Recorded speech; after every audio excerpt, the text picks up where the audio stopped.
ونستعينه ونستغفره ونستهديه ونعوذ بالله من شرور أنفسنا ومن سيئات أعمالنا من يهده الله فهو المهتد ومن يضلل فلن تجد له وليا مرشدا وأشهد أن لا إله إلا الله وحده لا شريك له وأشهد أن محمدا عبده ورسوله يا أيها الذين آمنوا اتقوا الله حق تقاته ولا تموتن إلا وأنتم مسلمون يا أيها الناس اتقوا ربكم الذي خلقكم من نفس واحدة وخلق منها زوجها وبث منهما رجالا كثيرا ونساء واتقوا الله الذي تساءلون به والأرحام إن الله كان عليكم رقيبا فقد فاز فوزا عظيما.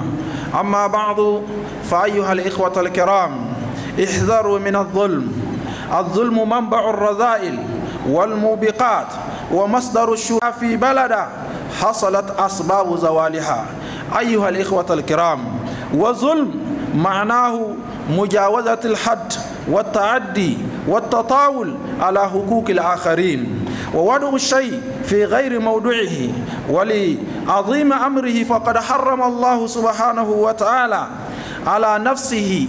يقول النبي صلى الله عليه وسلم في حديث القدسي، يقول الله تعالى: يا عبادي إني حرمت الظلم على نفسي وجعلته بينكم محرما فلا تظالموا. وقال الله تعالى: إن الله لا يظلم الناس شيئا. وقال: وربك وما ربك بظلام للعبيد. أيها الإخوة الكرام، والآيات في هذا المعنى كثيرة، وأمر سبحانه وتعالى بالقسط وبإقامة العدل. يا أيها الذين آمنوا، يقول الله سبحانه وتعالى في كتابه الكريم: إن الله يأمر بالعدل والإحسان وإيتاء ذي القربى وينهى عن الفحشاء والمنكر والبغي يعظكم لعلكم تذكرون. أيها الإخوة الكرام، ويقول أيضا: ولا يجرمنكم شنآن قوم على ألا تعدلوا اعدلوا هو أقرب للتقوى واتقوا الله إن الله خبير بما تعملون. وحرم الله تعالى الظلم بين العباد حفظا لدينهم ودنياهم، ففي الحديث القدسي يقول الله تعالى في هذا الحديث القدسي: وجعلته بينكم محرما فلا تظالموا. اتقوا الظلم فإن الظلم ظلمات يوم القيامة، كما قاله صلى الله عليه وسلم. المسلم أخو المسلم لا يظلمه، كما قاله عليه الصلاة والسلام في حديث رواه مسلم. وبين سبحانه وتعالى أن الظلم سبب للبلاء وهلاك الأمم، ولقد أهلكنا القرون من قبلكم لما ظلموا وجاءتهم رسلهم بالبينات وما كانوا ليؤمنوا كذلك نجزي القوم المجرمين.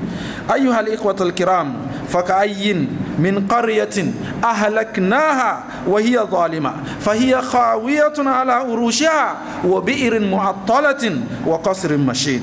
يقول تعالى أيضا: وكذلك أخذ ربك إذا أخذ القرى وهي ظالمة إن أخذه عليم شديد. الحمد لله الذي هدانا للإسلام، وكان رسول الله صلى الله عليه وسلم يعوذ بالله من الظلم إذا خرج، كما جاء في الحديث النبي صلى الله عليه وسلم متى ما خرج من بيته، وهذا على كل مسلم إذا خرج من بيته متجها إلى مراده أو إلى السوق أو إلى أي مكان أراد، عليه أن يدعو: اللهم إني أعوذ بك أن أظلم أو أظلم.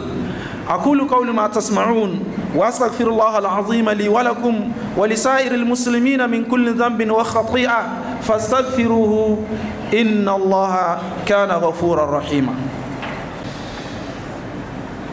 الحمد لله الذي خلقنا وهدانا لهذا الدين القويم. الحمد لله الذي حرم الظلم على نفسه وحرم الظلم bayna al-ibad. Louange à Allah, le Tout-Puissant, le Tout Miséricordieux, le Très Miséricordieux. Nous le remercions. Nous demandons refuge auprès de lui contre les tentations du diable qui nous conduit à faire du mal entre nous, à faire du mal à ses proches, à faire du mal à ses voisins. Mes chers frères en islam, le fait de faire du mal à quelqu'un, ça fait partie des pires péchés que Allah subhanahu wa ta'ala a interdit. Ce sont des malfaisances, c'est des choses qui sont mal, qui va conduire à ce que Allah subhanahu wa ta'ala va détruire une communauté. Le fait de faire du mal, mes chers frères en islam, sur les droits des autres, c'est quelque chose que Allah subhanahu wa ta'ala a interdit sur lui-même. Il dit: oh mes esclaves, j'ai interdit le fait de faire mal à quelqu'un et je l'ai mis une interdiction entre vous. Ne vous faites pas du mal entre vous, mes chers frères en islam. Telle est la recommandation d'Allah subhanahu wa ta'ala. Allah dit dans le Coran, dans Surat Yunus, verset 44, Allah subhanahu wa ta'ala ne fait pas du mal à un être humain. Quand Allah juge, mes chers frères en islam, il est toujours juste. Si Allah a châtié quelqu'un, ce n'est pas pour lui faire du mal, mais c'est la personne lui-même qui s'est retrouvé à l'enfer. Qu'Allah nous en préserve. Mes chers frères en islam, les versets qui sont venus dans le fait que Allah interdit le mal et surtout le fait de faire du mal l'un sur l'autre, c'est beaucoup dans le Coran. Dans un hadith, dans le Coran, Allah subhanahu wa ta'ala nous a ordonné d'être justes et de faire du bien. Allah dit dans le Coran, Allah ordonne le bien, la justice et de donner ceux qui sont des proches leurs droits. Il faut donner le droit à ceux qui sont vos proches. Mes chers frères en islam, Dieu dit dans un autre verset: quel qu'en soit le mal que quelqu'un t'a fait, cela ne doit pas te prendre, cela ne doit pas te conduire à ne pas être juste. Soyez juste, c'est elle qui est la crainte d'Allah subhanahu wa ta'ala. Le fait d'être juste et de ne pas faire mal à ton prochain, c'est celle qui est la vérité, la crainte d'Allah subhanahu wa ta'ala. Car Allah subhanahu wa ta'ala connaît tout et il va annoncer à chacun de nous l'œuvre qu'il a commis sur cette terre. Mes chers frères en islam, Allah a interdit le fait de faire du mal entre nous les esclaves, entre nous les humains. Pourquoi? Ça va protéger notre religion et ça va protéger notre vie ici-bas. Dans un hadith authentique, le prophète sallallahu alayhi wa sallam dit, Allah dit: j'ai interdit le mal sur moi-même, de faire mal à quelqu'un. Alors, vous les esclaves, ne vous faites pas du mal entre vous. Et Allah, le prophète sallallahu alayhi wa sallam dit dans un autre hadith: craignez le fait du mal à quelqu'un. Craignez, fuyez le fait de faire mal à quelqu'un. Pourquoi? Parce que quand tu vas faire du mal à quelqu'un, c'est de l'obscurité que ça va commettre pour toi le jour du jugement dernier. Le jour dans lequel tout le monde a besoin de la lumière. Toi, tu auras l'obscurité ce jour-là à cause du mal que tu as fait à ton frère musulman ou bien à quelconque, quelle qu'en soit la personne, même s'il n'est pas musulman. Dans un autre hadith rapporté par Muslim, le prophète sallallahu alayhi wa sallam dit: le musulman est le frère du musulman, il ne lui fait pas du mal, jamais. C'est pourquoi Allah subhanahu wa ta'ala, il a éclairé dans son Coran et il a dit, il a fait périr des hommes passés. Il a fait périr des hommes qui sont passés avant nous. Quand est-ce que Allah les a péris? Quand est-ce que Allah les a châtiés? Lorsqu'ils sont devenus des gens qui se font du mal. Et Dieu a envoyé les envoyés pour les dire que le fait de faire du mal à son prochain, c'est quelque chose que Allah a interdit. Donc mes chers frères en islam, c'est comme ça Dieu, il châtie des villes lorsque ces gens de la ville sont devenus des gens qui ne commettent que du péché. Mes chers frères en islam, ces péchés sont nombreux, particulièrement le fait de commettre des péchés entre nous. Et en ce qui le concerne, nous allons consacrer un peu sur l'héritage, le péché que nous commettons, le mal que nous commettons entre nous en ce qui concerne le non-partage de l'héritage, ou en ce qui concerne ceux-là qui travaillent entre eux, mais qui ne se donnent pas les réels droits que Allah subhanahu wa ta'ala ou son prophète sallallahu alayhi wa sallam a ordonné. Mes chers frères en islam, ce zulm est très vaste et ça fait partie des plus grands péchés que nous commettons aujourd'hui. Raison pour laquelle le sermon est consacré sur, mes chers frères en islam, les erreurs et surtout les graves erreurs que nous sommes en train de commettre en ce qui concerne l'héritage. Parce que l'héritage fait partie de notre religion. L'héritage fait partie de l'islam. L'héritage fait partie des obligations que Allah a descendues dans son Coran. Et Allah a dit, chaque famille, chaque communauté, chaque personnalité qui a donné l'ordre et il a ordonné de partager l'héritage comme Allah l'a ordonné, comme le prophète nous a montré, Allah a réservé pour cette famille, pour cette communauté, pour ces personnalités, le paradis. Mais tous ceux-là qui ne vont pas partager l'héritage, ou bien ils ne vont pas le faire comme Allah l'a ordonné, Allah a réservé pour cette famille l'enfer, qu'Allah nous en préserve. Mes chers frères en islam, pourquoi est-ce que Allah a promis cet enfer pour des gens qui ne donnent pas l'importance de faire ce que Allah a dit dans les droits et les devoirs de l'héritage? Ça montre la grandeur et la grande valeur que ces ordres ont dans notre religion. Et c'est pour ça que nous commettons des graves erreurs qui conduisent à faire du mal entre nous. Sans tarder, mes chers frères en islam, parmi les erreurs que nous commettons, tasahul nas bil wasiya wa adamu kitabatiha wa idahu ma ladayhi min amal. Parmi ces erreurs, il y a le fait que la plupart des gens ne tiennent pas importance à ce qu'on appelle le testament. Écrit un testament. Cela fait des grandes erreurs que nous commettons, mes chers frères en islam. Ou bien, le fait de ne pas dire la réalité de la richesse que la personne a. Ta famille, tes proches doivent savoir tout ce que tu as. Parce que tu ne peux pas savoir quand est-ce que tu vas mourir. Le testament doit être écrit chaque jour. Le prophète sallallahu alayhi wa sallam nous a ordonné. Il ne faut pas que entre vous, la personne va dormir 3 jours. Il n'a pas écrit son testament. Le testament, c'est quoi? C'est ça qu'on appelle wasiya. C'est ça qu'on appelle wasi. C'est-à-dire, tu as des gens que tu sais que tu travailles avec eux. Ils sont en train de travailler pour toi. Mais quand tu vas mourir, ils n'ont pas aucun salaire. Et ils n'ont pas droit à ton héritage. Si tu meurs, quel serait le droit de ces derniers? Ils n'ont rien dans l'héritage. Tu n'as pas un salaire pour eux. C'est un petit exemple. Quelqu'un dont son petit frère de même père même est en train de travailler avec lui. Mais il a un fils. La personne a un fils garçon. Déjà quand il a un fils garçon, ce frère-là ne peut pas l'hériter encore. Tu dois toujours écrire un testament. Si je meurs, telle personne, mon petit frère ou même mon neveu, ou bien telle personne, il faut lui donner dans l'héritage, il faut lui donner un tel montant. Parce qu'il a un droit sur toi. Il y a des gens qui vont venir du village, c'est proches de la famille, qui ne sont pas des gens qui vont l'hériter. Mais quand ils viennent, ils travaillent sous ce commandement sans un contrat, sans un salaire, sans rien. C'est juste le manger.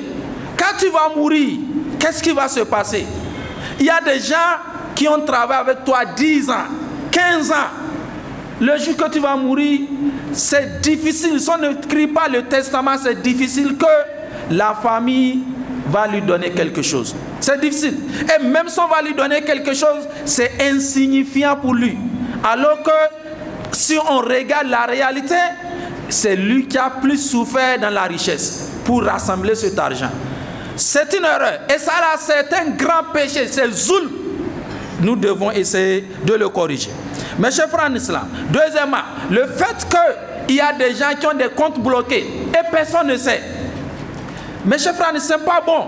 C'est bon de garder des secrets, mais il y a des secrets qu'on ne garde pas parce que ta vie ne t'appartient pas. Le grand problème qu'on a aujourd'hui, on ne met pas dans notre tête que la mort peut nous survenir chaque moment. Ce n'est pas parce que tu es riche, ce n'est pas parce que tu es en bonne santé que tu ne vas pas mourir. Mes chers frères en islam, la mort a toujours surpris. Donc, si tu as des comptes bloqués, comme on le dit, je ne suis pas en train de parler en matière de compte, mais c'est en matière de dire tes richesses dans ta famille. Il faut que des gens spéciaux savent ce que tu as. Il y a des gens qui meurent et c'est la banque qui hérite l'argent. Les enfants ne savent pas, la famille ne savent pas. La personne est morte, personne ne va pas venir réclamer. L'argent de ta famille est parti en l'air. Qu'est-ce qui amène tout ça là? C'est le fait qu'on croit qu'on ne va pas mourir. Et on cache l'argent parce que souvent, si les gens savent que tu as tel montant, ils vont voir que tu es bakili, tu ne donnes pas. Tu es avare. Non, il faut dire, il faut faire il faut donner des gens ton secret qui savent les montants, les réalités de ce que tu possèdes. Ça, c'est des erreurs à ne pas commettre. Parce qu'on va rentrer dans ce qu'on appelle Azul.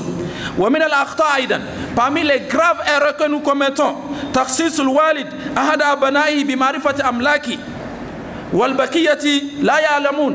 Souvent, il y a des parents qui vont choisir un seul enfant parmi ses enfants pour lui montrer toutes ses richesses. Et c'est l'enfant là seul qui connaît tout. Mais les autres enfants, personne ne connaît rien. Ça là, c'est des graves erreurs qu'on ne doit pas commettre. C'est des choses qu'il faut faire attention.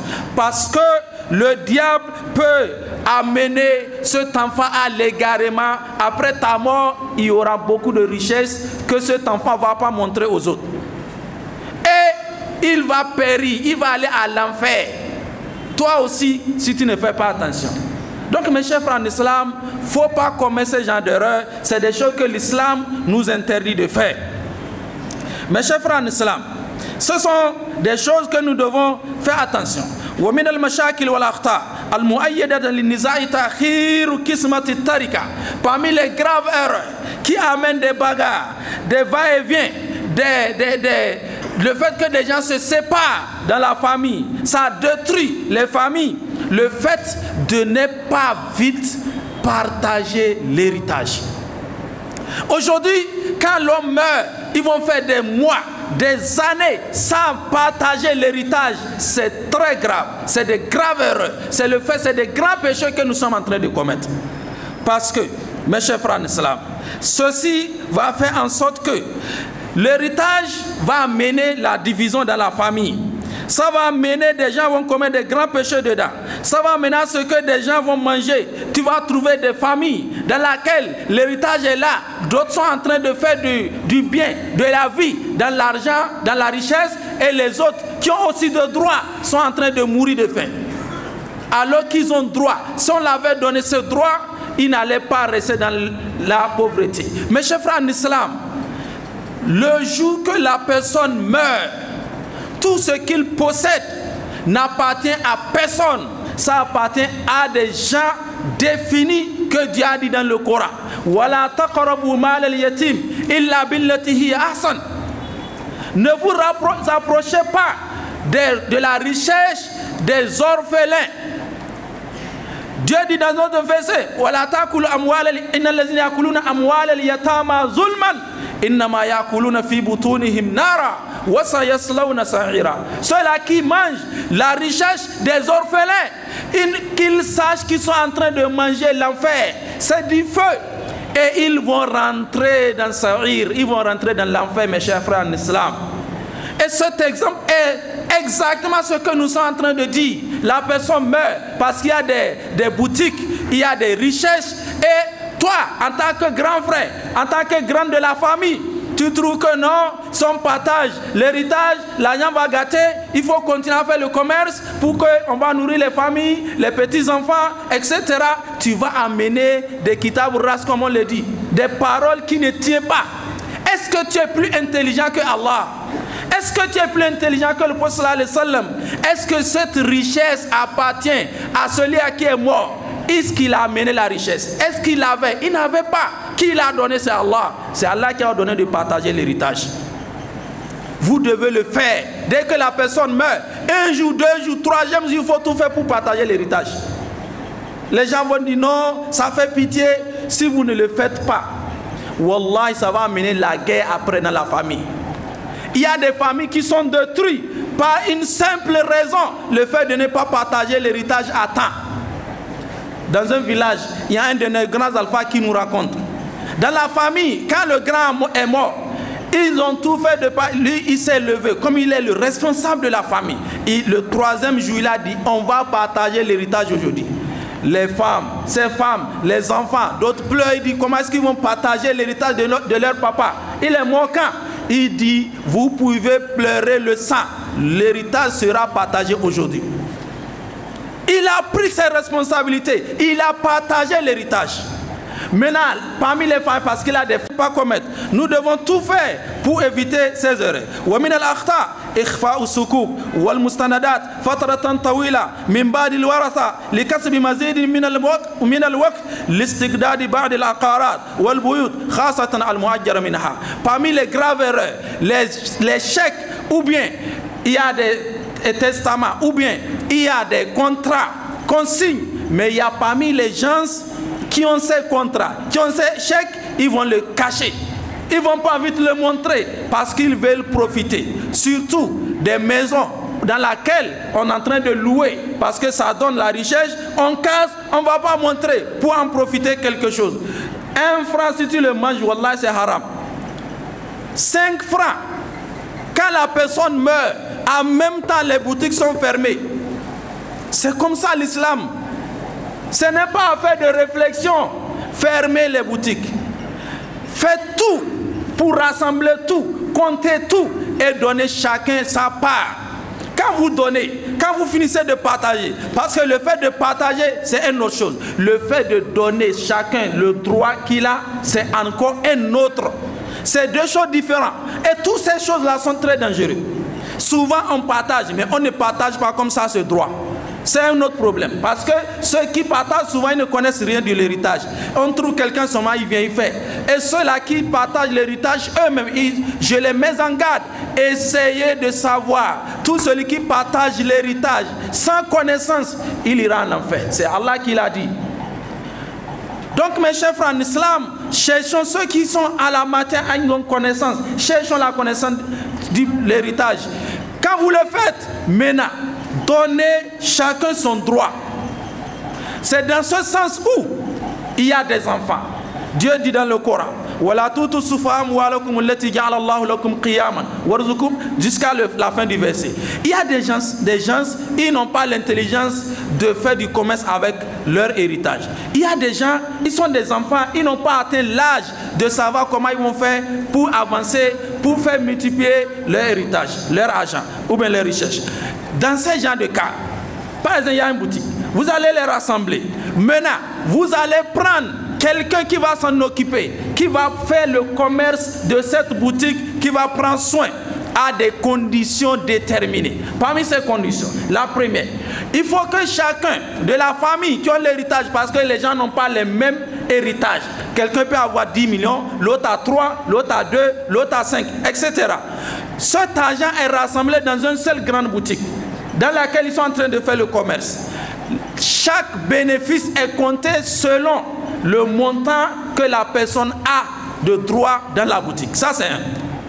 S'il y a des pertes, parce que ça peut en avoir, chaque perte est calculée et diminuée dans le montant de chacun selon le montant qu'il possède dans la boutique. Troisièmement, celui qui est dans la boutique, celui qui travaille, il va travailler sur des conditions. Premièrement, soit on le paie par mois. Deuxièmement, soit on le paie par pourcentage, etc. Mes chers frères en islam, toutes ces choses sont définies par l'islam. Ce ne sont pas les Français qui nous ont amené ces contrats. Les contrats existaient en islam. C'est parce que nous ignorons beaucoup de choses. Et chaque fois qu'on voit des choses, on croit que non, ça c'est les Blancs qui nous ont amenés. C'est l'islam qui a plus de civilisation. Nous devons essayer d'apprendre correctement les choses. Mes chers frères en islam, ça c'est des erreurs à ne pas commettre. Essayons de donner chacun à ses droits. Si dans la famille, quelqu'un dit « Ah, moi je ne suis pas dedans. Je ne suis pas dans l'affaire de boutique. Donnez-moi ma part, mes chers frères en islam, donnez-lui sa part. C'est l'ordre de l'islam. Et chaque fois, il faut faire des contrôles. Et c'est pourquoi Dieu a dit, celui-là qui est devant la richesse des orphelins, Dieu a dit de faire attention. S'il est riche, si tu as ta richesse, toi-même, tu n'es pas pauvre. Dieu dit, éloigne-toi de ces argents, ne bouffe pas, ne touche pas. Aide-les à faire le commerce. Tu vas les aider à ce que leur héritage, leur richesse puisse progresser. Mais toi, tiens-toi à l'écart de leur richesse. C'est Allah qui donne. Mais celui qui est pauvre, il est pauvre, il est en train de multiplier l'argent, il est en train de faire l'effort dans la richesse de ses orphelins. Dieu a dit de manger avec ma'rouf, d'une manière qui va pas faire, qu'on appelle le gâchis. Il ne doit pas faire le gâchis. Mais qu'est-ce qui se passe aujourd'hui? Il y a des gens qui sont dans l'héritage des orphelins, mais tu vas voir la personne change de voiture. Il construit une maison, personne ne sait. Ou bien il achète une parcelle à Niamey, il le construit dans l'argent d'autrui. Personne ne sait. Il croit qu'il est malin. Le prophète sallallahu alayhi wa sallam dit, il le répète, ne venez pas le jour du jugement dernier avec le chameau sur la tête que tu as volé, ou bien avec le bœuf sur la tête que tu as volé. Tu vas dire au prophète, aide-moi. Le prophète dit, je ne te connais pas. Il y a des gens qui vont voler des terres. Dans l'héritage, c'est un carré. Tu sais, tu connais, tu changes les noms, tu mets à ton nom, tu ne veux pas que quelqu'un ne sache. Soit tu le ramènes à la famille, aux orphelins, à les gens qui ont le droit, soit le jour du jugement dernier, Allah va prendre cette terre-là, cette portion, et ils vont prendre ça jusqu'aux 7 terres, jusqu'à la profondeur du 7 terres, et ils vont te faire monter ça sur la tête. Et tu vas prendre ça pour venir avec le jour du jugement dernier. Qu'est-ce qu'on va dire? Toi qui es sur la tête, la terre entière, des carrés volés, des limites poussées. Tu es limité à quelqu'un, tu vas le voler pour pousser ta limite. La limite que tu as poussée jusqu'au 7e terre. Et on va te charger ça sur la tête le jour du jugement dernier. Mes chers frères en islam, wallah, il y a beaucoup de gens, ce n'est pas le péché entre lui qu'il a fait à Allah qui va les amener là-bas. Non, mais c'est entre nous, les grands péchés, le zulm qu'on est en train de commettre. Donc ce sont des erreurs et ils sont tellement nombreux compte tenu du temps. Mes chers frères en islam, ce qu'on va finir avec, est-ce que celui qui est mort, le alima, s'il savait que à cause de sa richesse, sa famille sera détruite, est-ce qu'il serait content? La richesse que toi tu as fait tout ton effort pour laisser à la famille, et c'est ça qui est venu diviser la famille, est-ce qu'il serait content? Wallahi, les savants disent, chaque musulman, parce qu'il y a des gens qui vont s'appeler jusqu'à aller à la justice à cause de l'héritage, amener héritage à la justice, et vous dites des musulmans la ilaha illallah, et vous amenez des héritages à la justice. Ça là, quand tu es d'accord sur la justice, les savants disent que tu as mécru, tu es devenu kafiri. Un musulman qui amène à faire d'héritage à la justice, que c'est la justice qui va partager les héritages. Lui, il a choisi la justice de partager les héritages sur l'islam, il est devenu kafiri, il va se repentir. Donc, mes chers frères en islam, craignons Allah. Donnons-nous à Allah. Le monde entier, ce n'est rien. La richesse, ce n'est rien. Les états, ce n'est rien. Tu vas mourir un jour. Et tu seras enterré seul. Tu seras réveillé seul. Tu seras devant Allah seul. Tu vas répondre à tes questions seul. Donc, il faut te poser des questions seul aujourd'hui. Comment est-ce que je serai sauvé auprès d'Allah? Et il faut te préparer dès maintenant. Parce que le temps ne nous appartient pas, le temps appartient à Allah subhanahu wa ta'ala. أقول قولي ما تسمعون. اللهم صل على محمد وعلى آل محمد كما صليت على إبراهيم وعلى آل إبراهيم إنك حميد مجيد. اللهم بارك على محمد وعلى آل محمد كما باركت على إبراهيم وعلى آل إبراهيم إنك حميد مجيد. وقوموا إلى الصلاة.